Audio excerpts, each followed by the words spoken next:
محرم کا چاند نمودار ہوا اور دلوں پر ایک غمگین سا سایہ چھا گیا۔ یہ مہینہ ہمیں صبر، قربانی اور حق کی سربلندی کی وہ لازوال داستان یاد دلاتا ہے جہاں نواسۂ رسول نے باطل کے مقابلے میں سچائی کا پرچم بلند رکھا۔ محرم میں ہم اپنے دلوں کو جھکا دیں اور ان سنتوں پر عمل کی کوشش کریں جن پر نبی کریم صلی اللہ علیہ وسلم اور ان کے جانثار صحابہ نے ہمیں چلنے کا درس دیا۔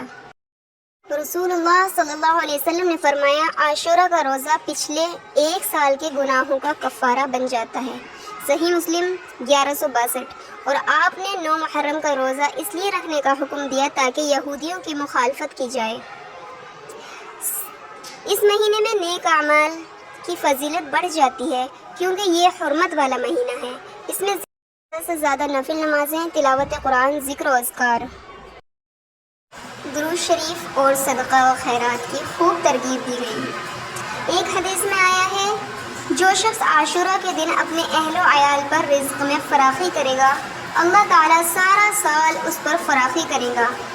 محرم ان مہینوں میں سے ہے جنہیں قرآن نے اشہر حرم، حرمت والے مہینے کہا ہے۔ اس میں لڑائی جھگڑا، زیادتی اور گناہوں سے بچنے کا خاص حکم ہے۔ یہ محرم کا سب سے بڑا پیغام ہے۔ امام حسین کی قربانی ہمیں اپنے دین پر استقامت اور ظلم کے خلاف کھڑے ہونے کا سبق دیتی ہے۔ کچھ غلط رسمیں بھی ہیں جو سنت میں سے نہیں ہیں، سنت کے خلاف ہیں۔ عاشورہ پر خاص پکوان یا خاص کھانے جیسے خاص حلوہ یا کھچڑا بنانا بطور ثواب، سینہ کوبی یا اپنے آپ کو مارنا، ماتم کی ایسی صورتیں جو شریعت کے خلاف ہوں، یہ چیزیں سنت سے ثابت نہیں بلکہ بدعات میں شمار ہوتی ہیں۔ لہٰذا جو چیزیں سنت کے خلاف ہیں، بدعت ہیں، سنت میں سے نہیں ہیں، ان چیزوں سے پرہیز کرنا چاہیے اور بچنا چاہیے۔ اللہ تبارک و تعالی ہم سب کو بدعات سے بچنے کی توفیق عطا فرمائے۔